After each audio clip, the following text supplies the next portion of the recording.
Gotcha. And okay, we're live. What I'll do in the beginning is just kind of like put it in a private, silo, and then we'll release. Yeah. Anyway, what's going on with you? Hi. Hi. It's a little too warm to start a fire in the house, but it's a little too cold to not walk with a sweater. So I'm like, guess I'm gonna look all cozy today. Yeah. Well, that is life in that part of California. I know it all too well. I lived in Santa Rosa, Sonoma County for about 14 years. And the weather is very similar to up where you live. It gets a little hotter for for us down there, but basically it's like cold, foggy mornings. Sometimes it clears out. Snow. Yeah, you guys get snow. Santa Rosa doesn't get snow, but no, I guess nowhere around there gets snow. It's got to be further up toward Oregon for that. Right. Now, where I live now, you don't know California very well yet, do you? No. So you do know that California has literally every kind of topography. Right. I've been in LA, I've been in San Diego, I've been in San Francisco, right? But those were all work related. So it's kind of like the classical, what you see in the movies. Yeah. Yeah. What people don't understand often about California is we have every microclimate on the planet here, pretty much. Plus we have, I don't remember the number. I knew it at one point. We have some microclimates that exist nowhere else.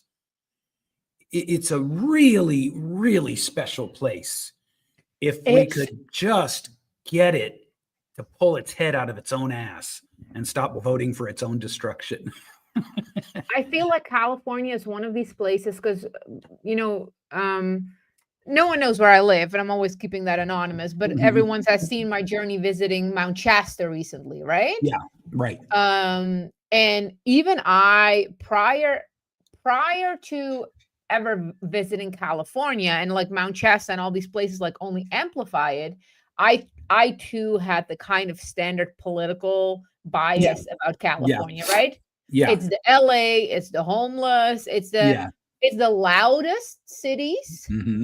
And truly, and this is probably, I imagine Americans have this as well, but not grasping the size of California as a European, right? That's as one a European, of the things. Yeah. Like I have a house in the Netherlands. The Netherlands is 2 hours drive long and an hour and a half wide. Yeah. I have a house in Czech Republic, which is like 3 hours wide and like 2 hours high, right? Like that's it. Yeah. Yeah, totally. So, I know. Then California, hearing things like, oh, you can drive through California 24 hours and you're still in the state. I'm like, I'd be on another continent. Like I'd be in the ocean somewhere if I do that in Europe. Well, in a lot of ways, California is another continent. Sure. Yeah, no, totally. And it's when I grew up, everybody outside of California, to the extent that I had contact with them, they thought we were all gay movie producers doing deals on the beach on our cell phones while also being homeless. Like they had this bizarre, and we surfed.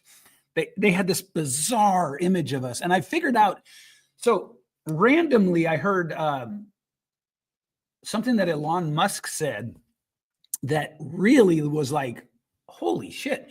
He said if it wasn't for Twitter before he bought it, a lot of the sort of condensed, ultra progressive, just batshit crazy stuff would have stayed in the San Francisco Bay Area, but Twitter acted as this microphone to the whole world. And I was like, oh wow, that's a pretty good way of expressing it. And we've been liberal and the most liberal. I mean, arguably more than New York or the same as New York all my life. And I was born here in 1967. I've only lived here. I've lived all over here. Yeah, I am a true. And I want to. Okay, so this is where we're going to go for a minute because you live here now, and you're starting to see it is so much more special than the ideas that people have about it. And it really that's something that I get a chip on my shoulder about, because the California that I know is creatives, it's outlaws, you know, to make to make the error in judgment that we're all a bunch of effete, soft sort of Hollywood liberals is reckless, you know, because the people that I grew up with and the people that I know, they're the, in many cases, not all of them, but they were the true not fucking around crew. You know what I mean? Like real badasses. Not me so much. I mean, compared to them, compared to your average person on the street, yes. But compared to the people that I ran with as a kid, no, not even close. And California is full of that kind of like rebel. I think of it as this, like rebel outlaw entrepreneur energy. You know? Oof, I have to push back. Yeah, push. What do you got? Rebel, yes. So for a lot of people who the things that I have learned about California in my short time and the variety, right? So we obviously have the metropolitan cities, like, and this is the thing. I am annoyed too with people judging the state. However, I understand, like, if I ask any American, like, hey, what do you think about the Netherlands? It's hookers and weed, right? So it's in nature of the human. Yeah, it's the heuristic, like file everything with this simple romanticized, like right? So, but so one thing that I loved about learning about California, for example, aside of the vastness and the rural aspect, the thing like state of Jefferson, that it was the last area that wanted to be independent, right? And fought very like anti-government. And driving through a state of Jefferson area, which is a Northern California, Southern Oregon, like you see state of Jefferson flags, fuck the government and stuff. Like that's such a unique feeling. So, however, where I wanted to push back on it, I feel that, and that the majority of the California that is outside of the big cities has fallen for rebel, yes, but almost Appalachia kind of environment where it's not business anymore, because the economy, whatever it was, logging, it was weed, it all collapsed. And this is the problem with these like economic bubbles, is that it's you don't have to be good at what you do. Like when there's a bubble, everyone is thriving. That's right. And I'm always saying the same example as, like, if you bought Bitcoin at very low and you're like, look at my portfolio, it's so great. I'm like, well, you didn't do anything for that, right? Like, that's right. It rose on its own. And I'm seeing that around here, where it's like the Appalachia post its industrial whatever economy, after that collapsed. Now it's just a lot of like, it's not homeless because it's too rural everywhere to be homeless, but it's a lot of like desperation, absolutely no drive, still rebel, but I'm missing the entrepreneurial spirit. That's fascinating. That is, especially because, like, you know, I won't dox you either, but I will say that broadly speaking, where you live is one of the marijuana production centers of the world. The Golden Emerald, was it called the Emerald Triangle? The Emerald Triangle, right. And I don't smoke pot anymore, but it's just some of the best fucking pot in the world. Right. But the thing is, it all collapsed in 2018, 2019 because it legalized. It became legalized. So Canada came in, all the other states came in. Yeah. And that collapsed the market, because the bubble was existing on a black market. Yeah. Well, let me clarify what I mean by the entrepreneurial spirit. And I'm going to go into some territory I haven't even really thought of before, because the cost of living is so insane here. The money side of things, everything you guys hear is true. It's bonkers expensive here, and you do get taxed to last week. That is all true. Now, having just been born and raised in it, I have this sort of like fish with water thing, where it's like, so we live in a very red county in California, which is obviously the bluest place probably on the planet. Do you live in a city? Yeah. Or on the side? You live in a city? It would be classified as a small city, and it's upper middle class. And our house is I mean, I really love it and everything, but it's not the kind of stuff that you'd put on a postcard. It's a nice, beautiful house with about 2,500 square feet, small backyard in a subdivision that is very nice. And one other thing too that I want to say, just to get it out there somewhere so that people can hear it. The neighborhood I live in is so ethnically diverse, and it's so fucking cool. Like literally on holidays, I smell like naan bread and curries being cooked, and it's so whatever. I love that. But getting to the part about the entrepreneurial spirit, I think there's a way that the intense costs here act as a forcing function for creativity. You know what I mean by that? So yeah, so I, on a personal level, will fully agree. I think there's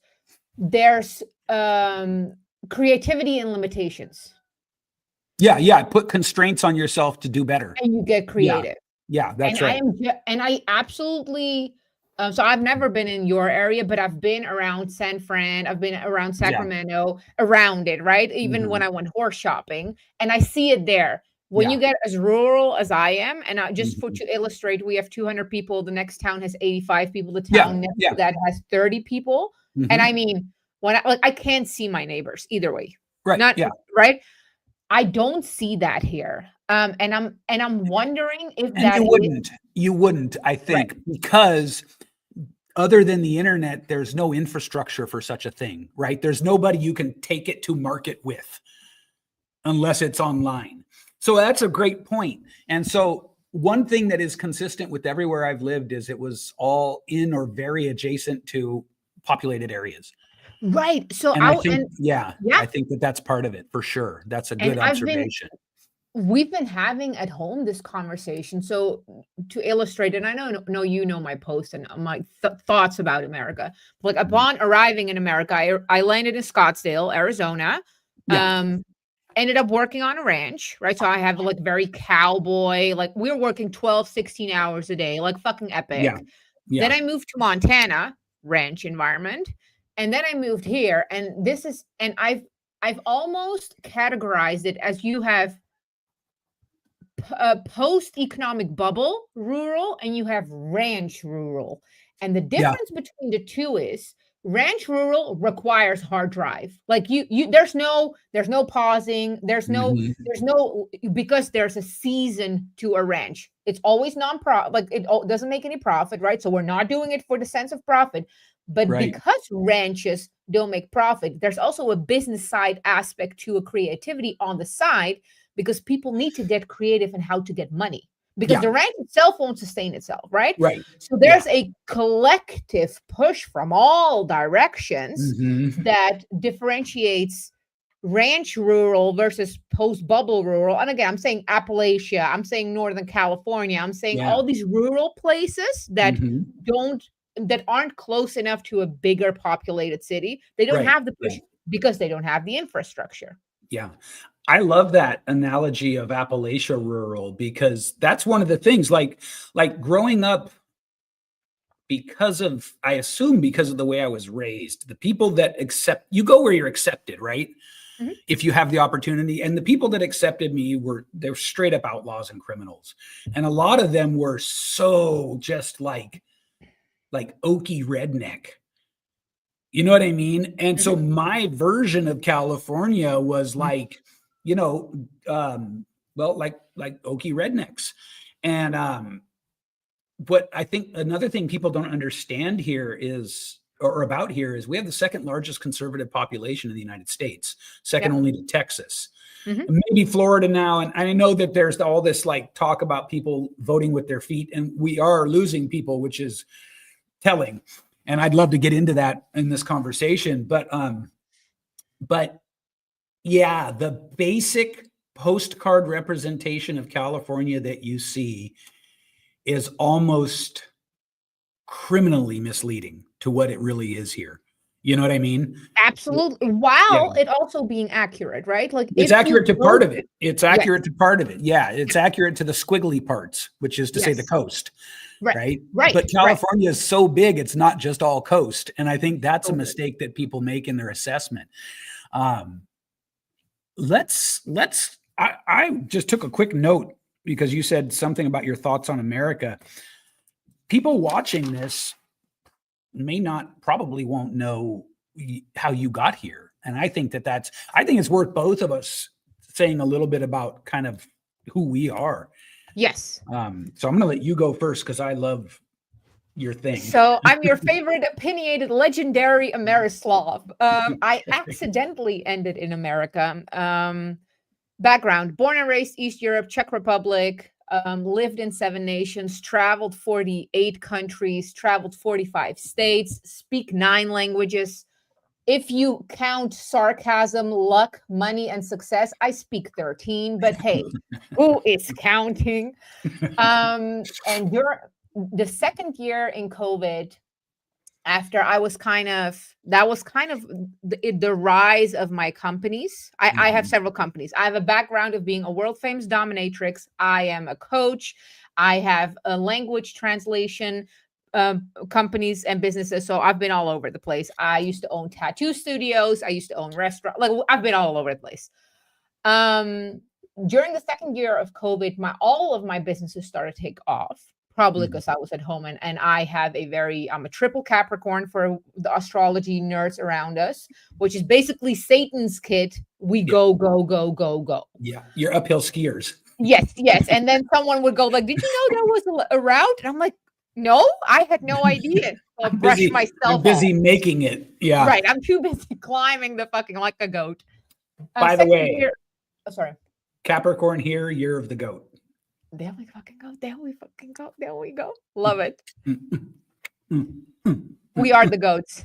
Yeah. Like any other sign inferior. Sorry.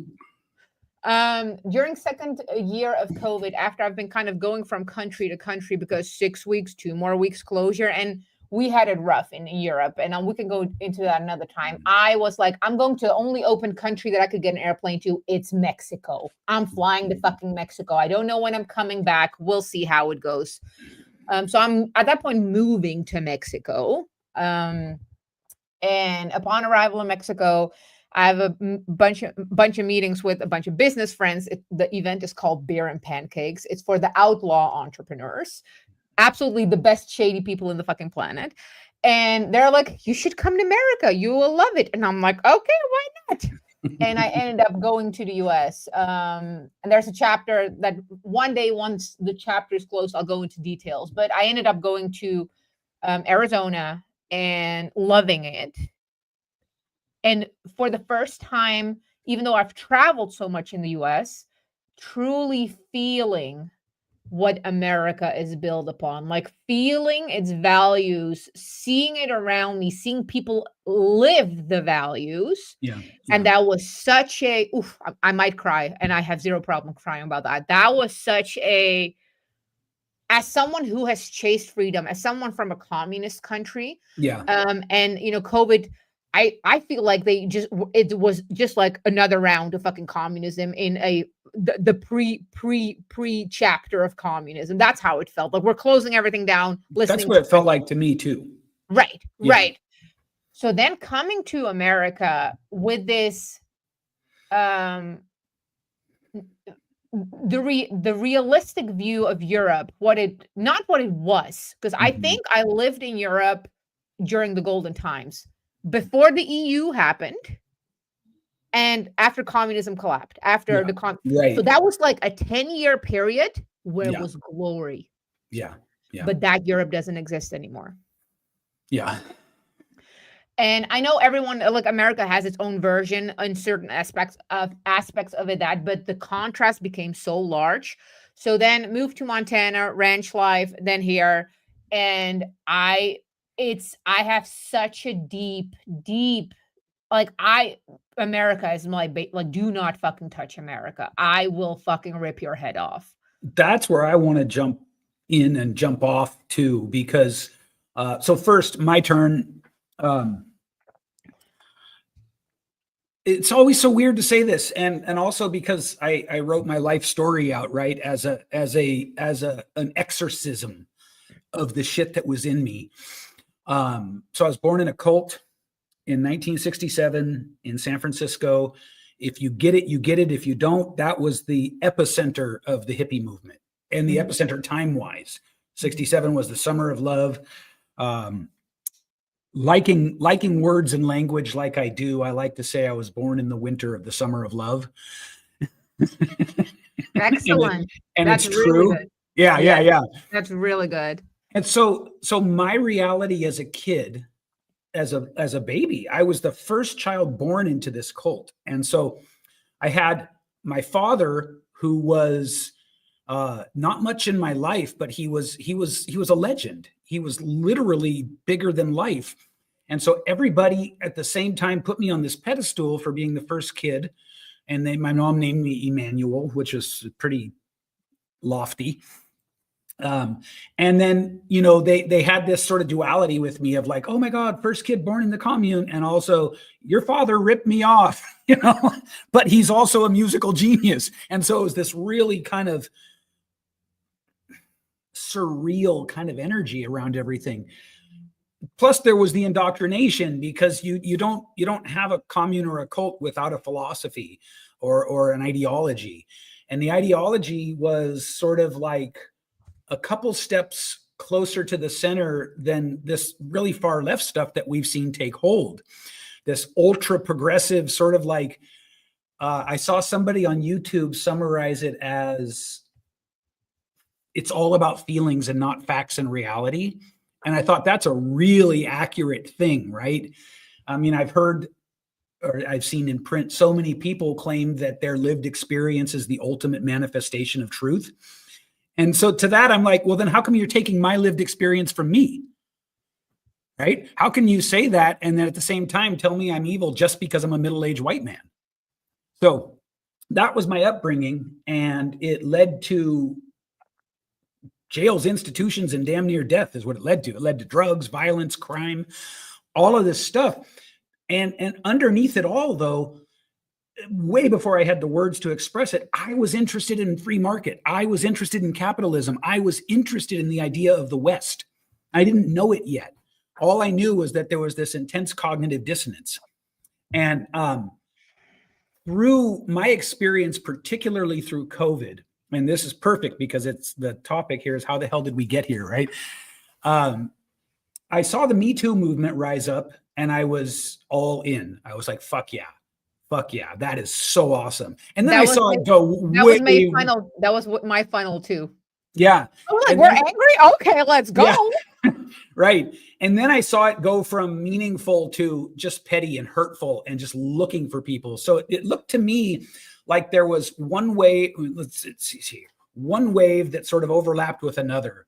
And the first wave was like, I could call it the Harvey Weinstein wave. And as far as I can tell, he deserves everything he got. He was a predator.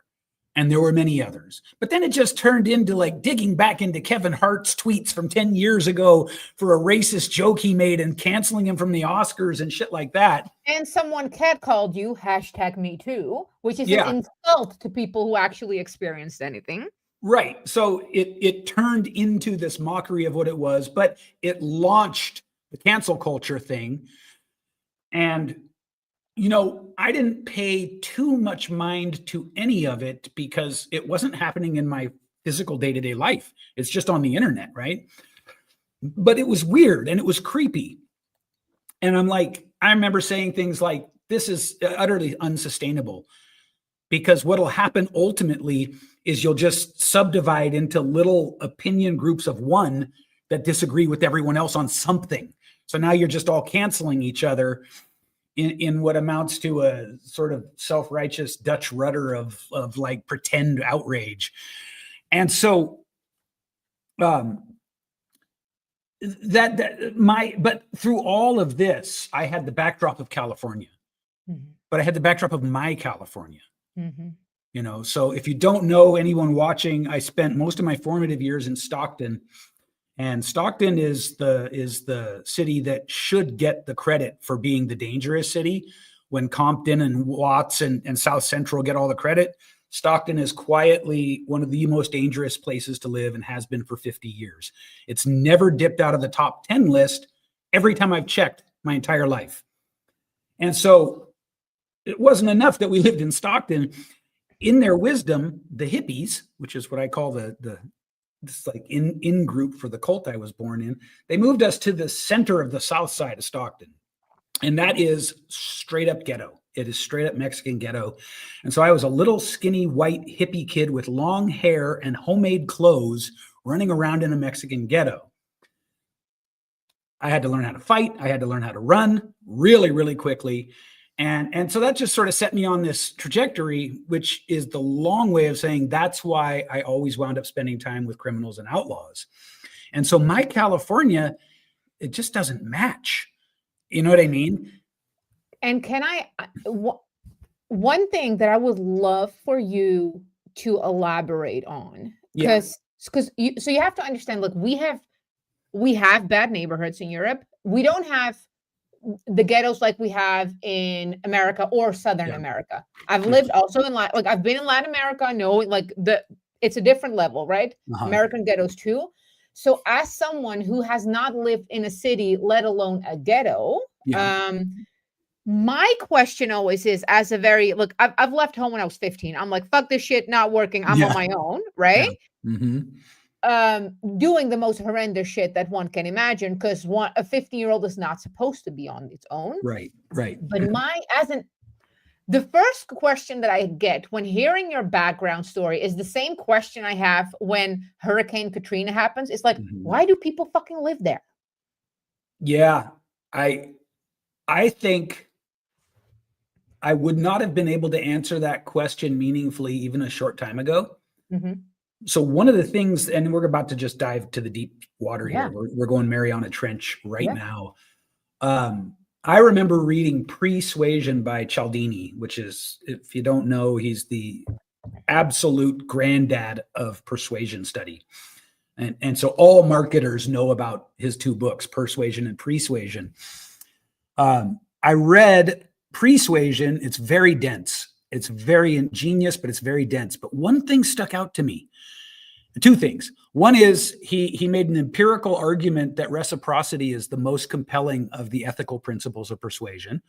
I use that in my work. It's not really relevant here. The thing that's relevant here is he said that the media, people misunderstand the function of the media. They think the media is telling me what to think. No, the media is telling you what to think about. And you have to understand how insidious and sort of like all saturating that is. So you ask, why do people continue to live there? And honestly, a lot of it has to do with their whole lives. They've been shown what they should be thinking about. And when you're told what to think about, automatically you're not thinking about things that aren't sort of front and center for you. And so it's very much, it's like a slavery of the mind thing, right? You just don't think there's anything more for you. You just don't think it. But then there are always those outliers, like you and like me. And so it's fascinating because on the one hand, you've got the vast majority of people anyone watching this can see this on Facebook, on Instagram, on YouTube. People are clearly proving that they're adhering closely to what to think about, right? Critical thinking is probably the real tool of the elites. And I don't mean the elites, but those of us that can think critically have such an advantage, right? Because we can look at things like, let's say, media narratives. We can look at things like the behavior of groups of people, and we can go, oh no, man, that's like, last time I went along with the herd, a buddy of mine got stabbed or something like that. Same, right? Got stabbed 5 times, actually. Yeah, right. Yeah.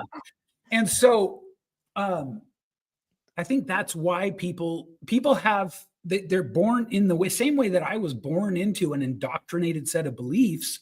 So was Benny and his family down the street. I had like one friend in that neighborhood. It was a kid named Benny that wasn't part of the commune. And Benny, Benny, I hope you figured some shit out, buddy, because you and I both were born and raised in in an environment that tells you you've got one thing you can do, right? It's the government's against you, the people are against you. It's like that tired old cliche about how if you're black in the ghetto, it's either rap, drugs, or basketball. But there's a lot of truth to that idea, because I'm going to get this wrong, and whoever's watching, forgive me if I get this wrong. I think it was Marcus Garvey who said that the real slavery is the slavery of the mind, and we're chained in our minds. But see, it's like, that's a socioeconomic thing primarily. It's not a race thing. It's like, no. Oh, it's a class thing. 100%. It's a class thing. Yeah. If you're born worldwide. Poor, yeah. And it's worldwide. I happen to have made a lot of friends in my life from the UK, all of them to a man and woman working class. And it really shows up over there, that working class mentality, you know? And so I think that really, that's what it comes down to, is you're frozen in place without knowing it by the narratives that you're grown up in. And every now and then there's like a free radical, right? There's like a little molecule that breaks loose and somehow sees through it.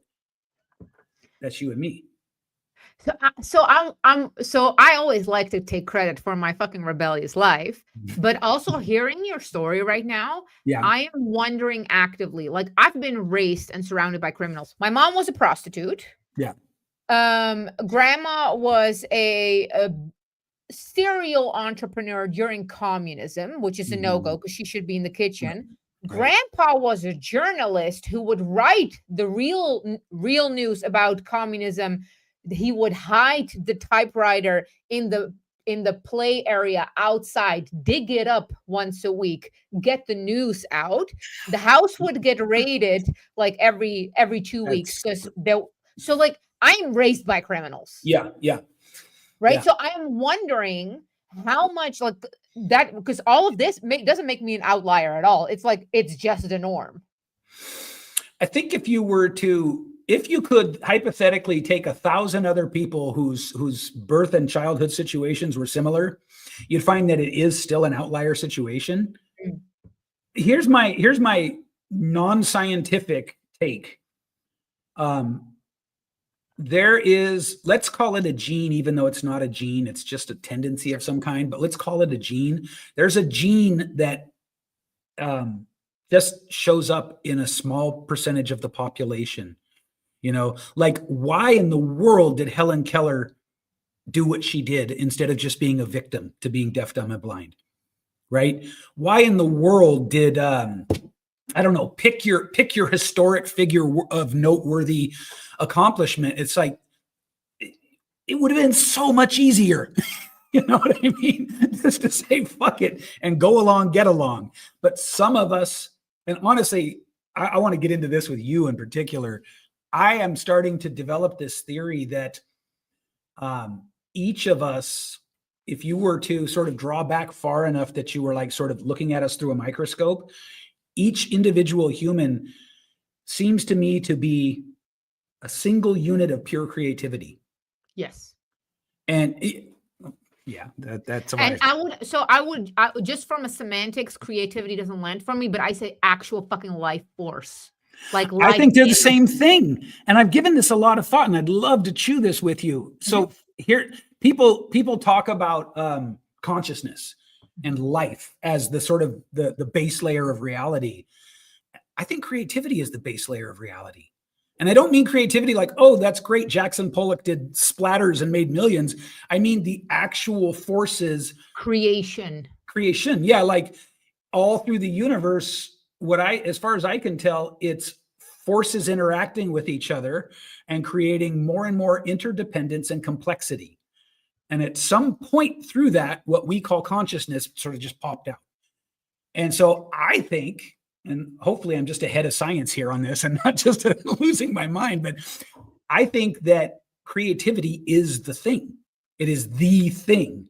And so you've got creativity like a good writer, a good musician, a good painter, but you've also got creativity like land masses smashing into each other tectonically. planets getting hit by meteorites that carry frozen funguses that, you know what I mean? It's like, it's all creativity. And so with that, if each of us is, as far as we know, the most sophisticated expression of creativity, and I don't say that arrogantly because somebody in the comments at some point is going to have some stupid thing to say about it. I say that they're probably poor. Yeah. I say that as a pragmatic statement of fact, right?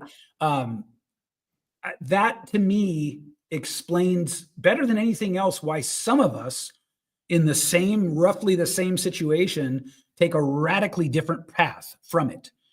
Because creativity needs to express itself. It needs to just needs to move. Yeah, right.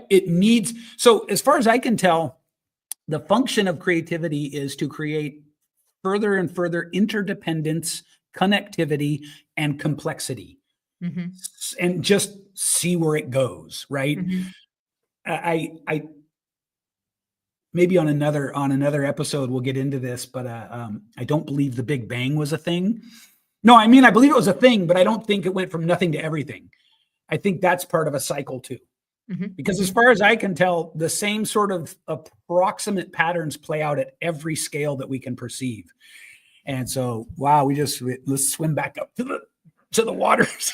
Well, and it's like, I remember being very little, and I would say that when I was little, I'm talking 3, 4, 5, 6 years, I remember having this, I couldn't contain it amount of happiness and energy in me. That was beaten out of me, literally and figuratively. Yeah. And then it had to turn on me. So it turned into rage. Yeah. So I went through a whole phase of raging against me, the world, other people, anything and everything that I could rage against. Yeah. And it's not internet has hijacked these terms. Typing words online is not rage. It's performative. It's performative virtue signaling. It's not rage. People, and only people who really rage understand this. It's such an innate, deep discontent and anger to the world and self that taints everything and how you show up and do and move. It can be used as catalyst, right? To go. Yeah. But it's you cannot turn it off. Yeah. Hunter S. Thompson talked about that in his either book or essay on the Hells Angels, and he talks about the edge, and he talks about how the edge is so hard to find because you only know it once you've gone over it, but it's always out there waiting. You know? And so let's just say this too. Let's just get a couple of other disclaimers out here. Words are not violence. Oh, hell no. A punch in the nose is violence. Do not tell me that words are fucking violence. Yeah. Words are not violence. People are not only the binary sort of intersection of their traits. All of these things, which is perfect because this is where I wanted us to get to, is like, how did we get to the point where all of what I'm just going to broadly call woke ideology, and I say broadly as a very deliberate term because it's like this diaspora where from a distance it looks like a cohesive thing, but as you get into it, it's just clouds and mist. But first of all, I say if you look at it, if you can manage to look at it objectively, there had to be some kind of an agenda here with it. And second of all, I want to talk about how did it get as far into the American life and the world, for that matter, as it did. Now, do you have thoughts on either of those things? Because I would love to hear them. I need to unpack this so badly. So I'll respond with a few questions. One thing that I would like to start off with is that I would like to describe the definition of a cult. My definition. Yeah. The definition of a cult is a group of people who share an idea and who have a set of behavior. And the moment you don't adhere to set behavior or idea, you get ostracized. Right. Plus, to the outside of the group, the people who are not in the group, this idea looks ridiculous. Yeah. So Christianity is just as much of a cult as where you were born versus woke ideology, right? Fitness can be even a cult. The moment you get fat, CrossFit. you get ostracized, right? Right. Yeah. CrossFit in particular. CrossFit for sure. Like, look at us doing our fucking dolphin push-ups or whatever, pull-ups, whatever we're doing. I can do 50, okay. But in order to unpack this, I'll have to explain that we don't have the sense of identity in Europe, East Europe. Most Western Europe becomes Americanized. Yeah. But East Europe, like we have, even in language in America. An example that I always use, if you've ever seen, my body, I have a tiny waist, I have huge hips, I have a fat ass. And the moment I go, me and my fat ass, Americans go, oh no, you're beautiful. Right. And I'm like, bitch, I didn't say that. I was just describing.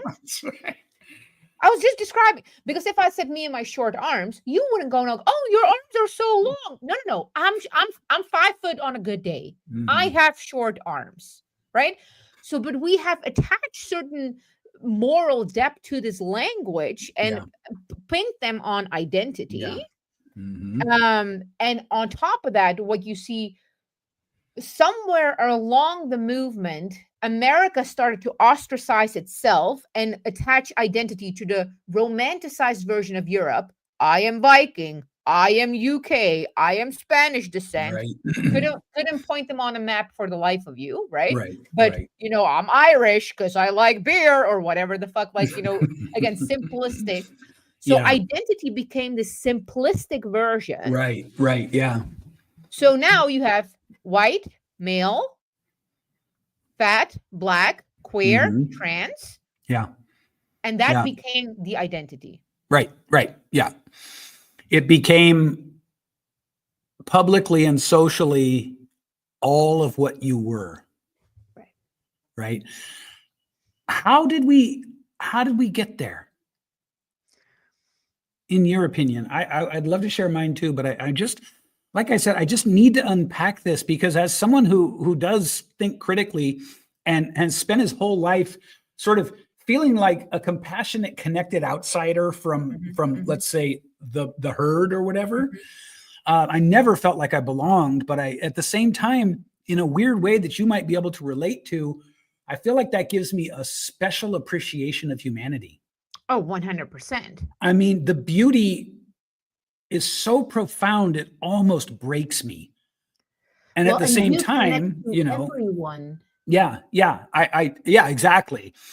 I know. I was friends with the popular, with the cheerleader. We didn't have cheerleaders, but with like the gymnasts, with the fucking nerds, the ugly boys, the ugly kids, the art kids. I was, and not blending in because I would adapt, just because I saw their aspect in me, myself, everywhere. Yeah. So, here's the pathway that I've seen laid out so far for this. Now, again, remember, I was there in the 60s. I was very young, but I was there. And I was there in the 70s and old enough to be cognizant. And what happened was the revolution just got absorbed into the fabric, right? I mean, it just became America plus hippie communism revolution. It did, in no discernible way in the short run did they sort of achieve their goal. However, they did all gravitate toward academia and things like that, and bureaucracy, bizarrely. Like, what's the most antithetical thing I could think of to the commune I was born in was to seek work in a bureaucratic situation, but they did. And from there, especially academia, little by little, I'll give you an object lesson example. I wanted to know, how could someone possibly justify calling me racist just because of the color of my skin, right? And so I did some research. And what I found out was creepy as fuck. It was, I can't remember the professor's name, but at one of the Ivy League institutions, a professor in like gender studies or queer theory, whatever it was. So somebody I would say who was like probably a colleague of like Robin DiAngelo and the Kendi guy, whatever, Kendi X, whatever his name is.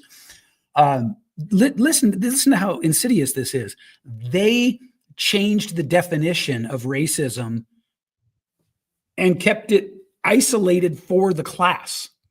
And so racism used to be, broadly speaking, the belief that one race or group of people is superior to another.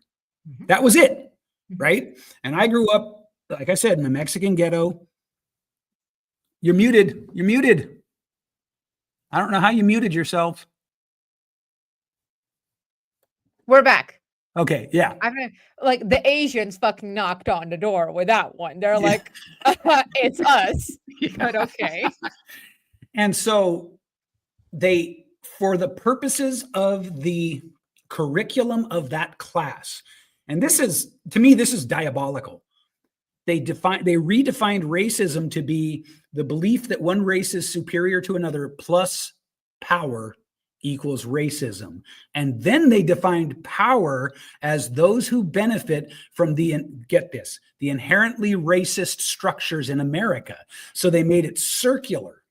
They didn't tell anybody this and just started teaching this new unvalidated definition of racism. Mm-hmm. And it spread to other colleges. Mm-hmm. And so now, over a couple of generations, you've got wave upon wave of kids graduating who have been taught that racism has this inaccurate meaning. Those kids gravitate toward the good jobs because they go to the elite schools. And so you find them in Twitter and Facebook and Instagram and ... right? As far as I can tell, that is one of the main contributing factors to this sort of warped idea. And by the way, just if you can't see the absurdity of an overeducated 25-year-old rich white girl calling me racist, you know. On top of everything you're saying right now, yeah. I learned, like I'm 37, so let's say fairly recent, that the corporate feminist push came from Soviet communism. So I want you to unpack that too, because the overarching thing I see here, prior to, and I'm jumping back and forth in time, but prior to Donald Trump winning this election, which I didn't see coming because I was still paying attention to mainstream ideas, I was like, well, it's going to be really close. Oh, that's not close at all. You know? Prior to that, I think what I was doing with all of the sort of the woke ideology stuff was just ignoring it because it wasn't in my streets. Mm-hmm. I realize now I was a little afraid because it was so irrational and psychotic. Mm-hmm. And this idea of canceling people and just holding the power with your send button over a person's career, that is pretty draconian. That's as draconian as it gets. That is the digital equivalent of kicking people's doors in and putting the black bags over their heads. Right. Right. And so I think I didn't look at it because I was afraid of what I'd find. And only after I realized that, oh, okay, the Kamala didn't win. By the way, we can talk about that too, because I know body language and I know camera training and those things. And I have a lot to say about her from that perspective. But it was like I didn't even realize I was tense until after I relaxed. Mm-hmm. And so I started looking into it. And the more I looked into it, it's like, first of all, it had gotten further into the mentality of corporations and things like that than I had realized. But the question still becomes, this can't be a spontaneous thing. This had to have come from somewhere. Right. And I have a theory, not completely waterproof, but America, since its beginning that I can trace back from the history, there has been, at least since the existence of media, and probably prior to that with the rise of Christianity in America, America is rooted in Christianity fundamentally, right? For sure. And Christianity only exists because of polarity, good versus bad. And I've seen this: Backstreet Boys versus NSYNC, Pepsi versus Coke, Christina Aguilera versus Britney Spears. Like, there's always been two opposing and then everyone finding like good, bad, whatever. These movements only exist because they touch on that wantingness, that desire to be good. My dogs are going to go crazy right now because someone's picking up the truck. So it's touched on that and pulled it out and then milked it. Yeah. So you and I are both aware of the idea of frequencies as not just like sounds, but like, levels you can vibe on, we'll say. And one of the things that the hippies, the commune, the cult taught me that I wound up having a lot of utility later was this idea of frequencies. And the false binary thing, the good and evil thing, it's a frequency. It's a level of way of how we perceive the world around us. And I don't judge people for getting stuck in it because it's very compelling. However, there are levels above it. These can be summarized by little things like that meme that goes around every election cycle that says, you do realize that left and right are two wings of the same bird, right? That's a higher perspective. And so there is a possibility of achieving a higher perspective. I also understand why people get stuck in the duality perspective. By the way, there are even theories that the left is created by the right, so it can come back. For sure. And vice versa, right? I think at an earlier point in this conversation, we were talking or moved across the idea of what America really means and how special it is to us. One of the things that I have come to have just a profound respect for was that I believe the founding fathers, say whatever you will about them, I believe that they understood the only way there's even a chance is with the tension of opposites, right? And so we are, from that perspective, we're doing exactly what we're supposed to do. It's supposed to be a conflict of ideas rather than complete subservience to one, because they knew what complete subservience to one idea created. And so, all right, let me spill it out for you, what I think, and I'd love someone to challenge me on this and give me other perspectives. As far as I can tell, for some reason, the richest of the rich all mostly thought going to Davos for the World Economic Forum was a good idea. And I don't know what the sales pitch was. I'm sure it was some version of, you're only getting this invitation because you're one of the top 10ths of 1%, something like that. It was an ego placation thing. But a lot of these ideas seem to come from that. And so now I don't know if Klaus Schwab really is a Bond villain, but he's kind of seeming like one to me. And now he's been fully discredited. You know what I mean? The whole thing has been sort of revealed in a way where attendance is people don't want to be seen going there anymore. But that's a different thing.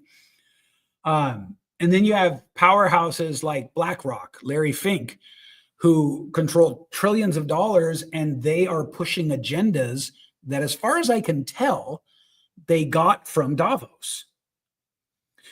And so I always come back to the question of to what end, right? It's who benefits, the question of who benefits, which is, ironically, that's very Marx. That's a very Marxian question in the first place.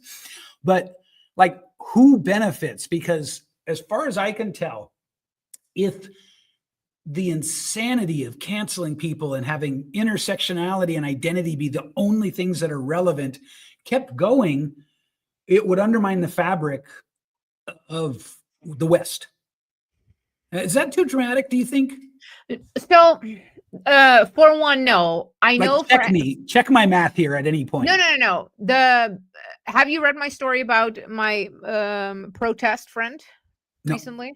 Okay, so every quarter I have a meeting, and I promise you'll understand why this leeches in.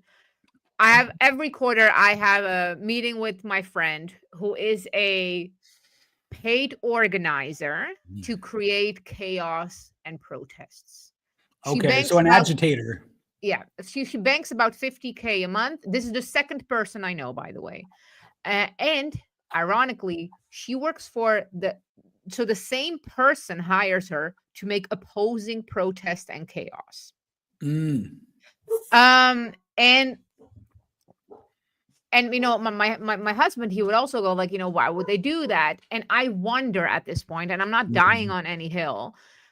For anyone who has ever seen Magicians, the show, there's these, you know, spoilers. There's these two gods who create the earth to be entertained, and it's almost seeming that it's not even like, you know, let's do chaos for the sake as a goal, but let's just see how it goes. Chaos here. And when I hear that, you know, again, it's the second friend that I have that is being hired by these billionaires, right, who are playing chess just for the sake of chess. Yeah, I could just as easily subscribe to that as I could subscribe to if somebody made a compelling argument that there was some end game benefit to sort of deteriorating the fabric of Western society. You know, because prior to the West, weirdly, things like real oligarchy, things like slavery were the order of the day, right?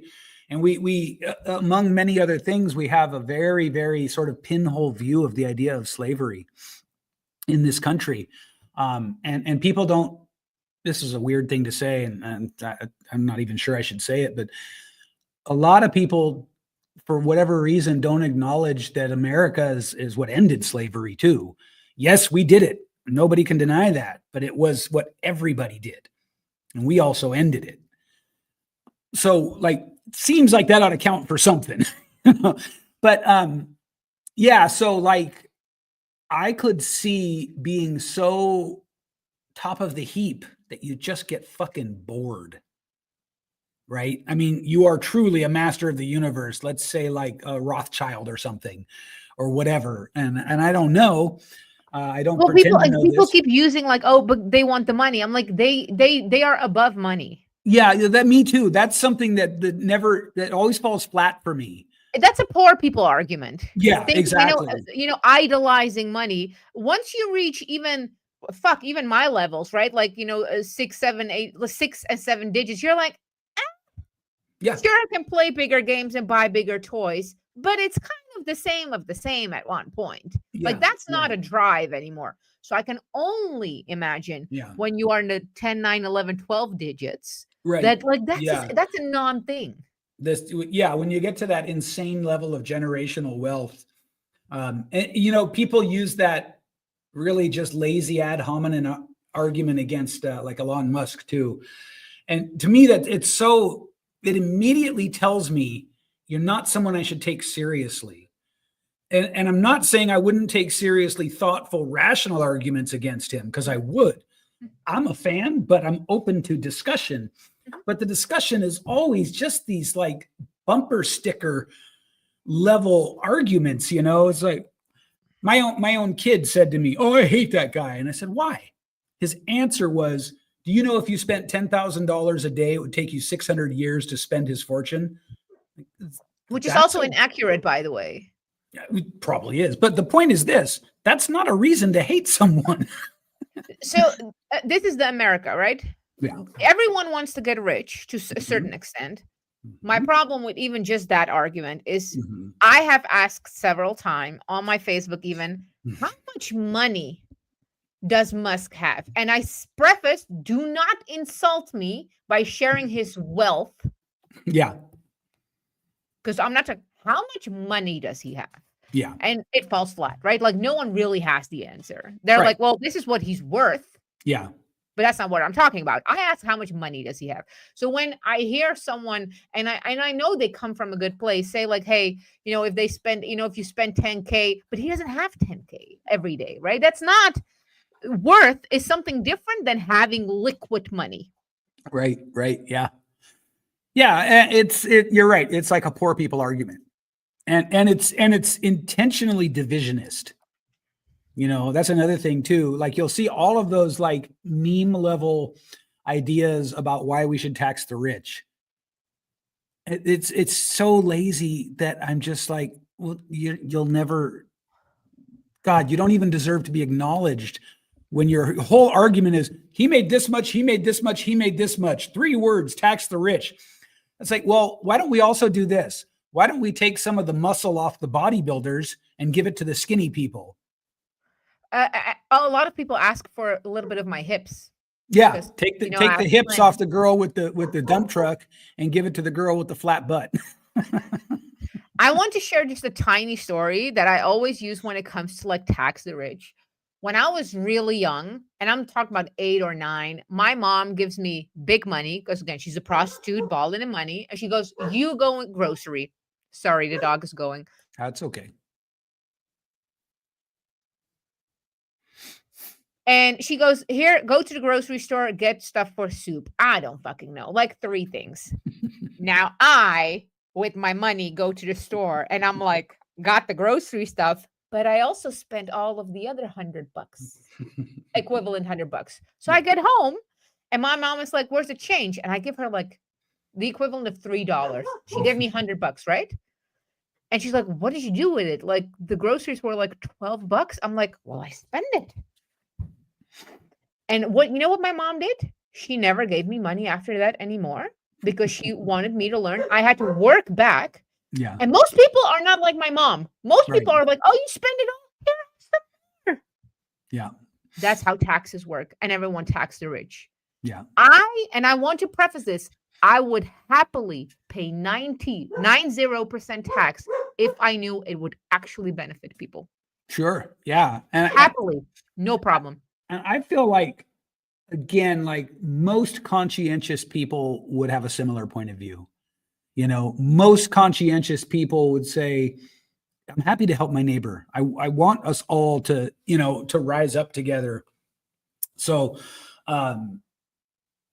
yeah, but like now we have to talk about Doge and government waste, corruption, and graft, I guess, because let's face it. We're finding out that a lot of that money is going to some pretty weird things. Well, let's make that a separate episode. Like, Yeah, let's totally really dive into it. Then I can prepare my own points too, because I'm a little bit out of the loop. But yeah, let's make that the next episode. Like, let's dive. Like, what are we agreeing with and what not? Yeah. Yeah. So what I want to do, we got a little bit of time left. I want to just paint a picture of how I personally went from being a card-carrying, dyed-in-the-wool liberal without changing my values or my opinions or views to apparently now I'm I guess libertarian. Right. Yeah, but like it would be easy for somebody to just call me alt-right now, even though that's alt-wrong. But so like I thought that my experience was really unique. And then I kind of over time realized, wow, all these people had this experience of like, we stood right where we were and we watched the people that we thought had our back just go fucking nuts, right? Just lose their fucking minds. And suddenly it's like any conscientious person would say, of course, trans people should have rights. Every human should have rights. That's part of what the West is about. Well, this is the thing. The trans people should have rights eliminates humans have rights. The end. Like there's no category of that. Right. And so somewhere, probably while we were sleeping, in the same way that some professor somewhere changed the definition of what it means to be racist, someone said, oh, so most people agree that every human has inalienable rights, including people who are on some sort of a trans journey. Why don't we also tack on this other stuff that no reasonable human could find comfortable, like drag shows for kids and gender affirming care that you don't have to tell your parents about. And if you say that trans people should have rights, now you have to agree with this stuff too.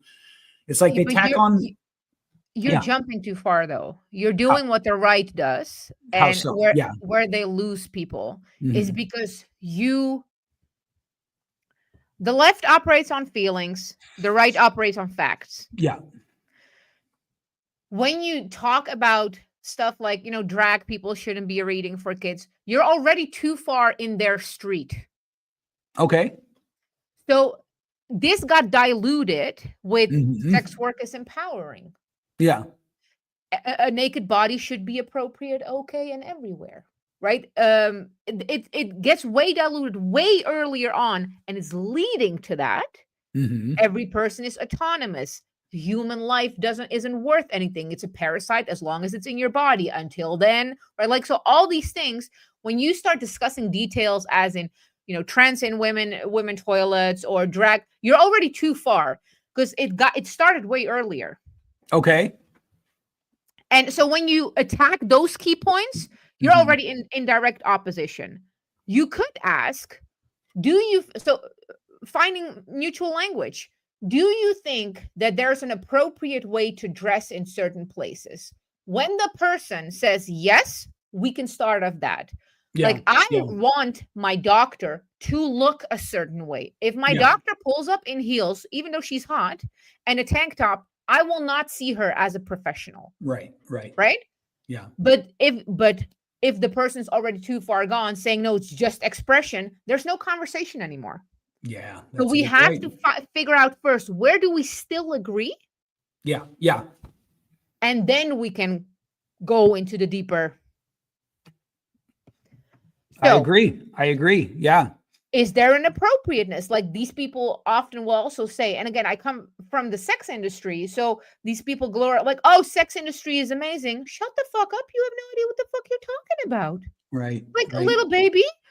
And I've seen it where it started, these allies started to be like, hey, sex workers should have access to bank accounts. And I'm like, yes, that's capitalism. I agree.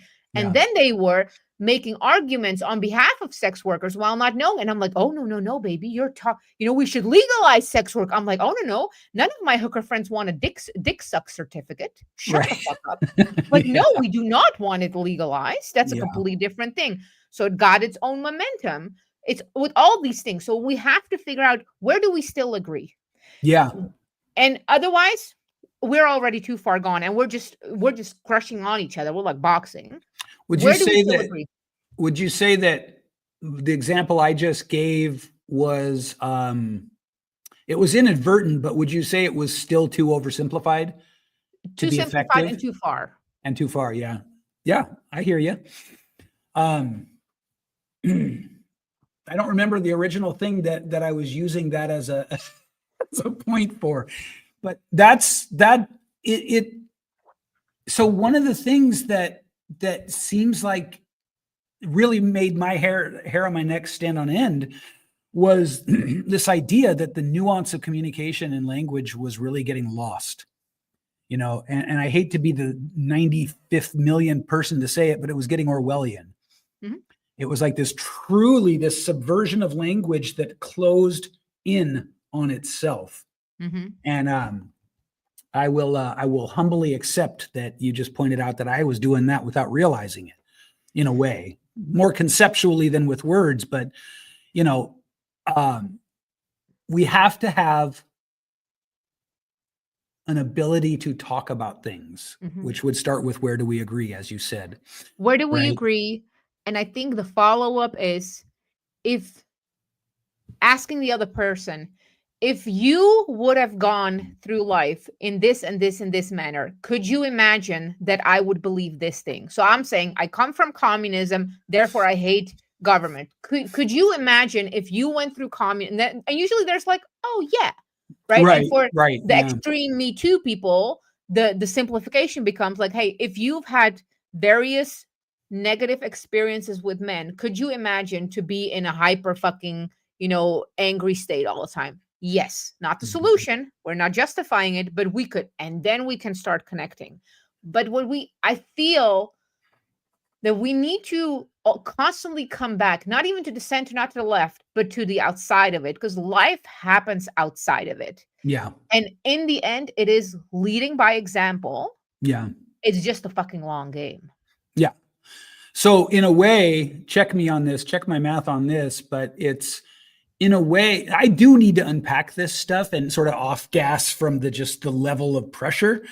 But that having been said, there's an argument to be made, and I think this is your point, for like rejecting the premise entirely, right? Because in a way, if you get too far into the nitty gritty, you are already doing that thing where you can't see the forest for the trees, right? Yeah. And so you got to have that ability to toggle back and take the, let's say, the 1,000-foot view of all of it. That is, I like that. I think that's probably a great place to wrap up episode number 1, because it leaves them with something positive. What do you think? Life happens offline. Yeah. Life happens proactively, not reactively. Political stuff is only reactive. Yeah.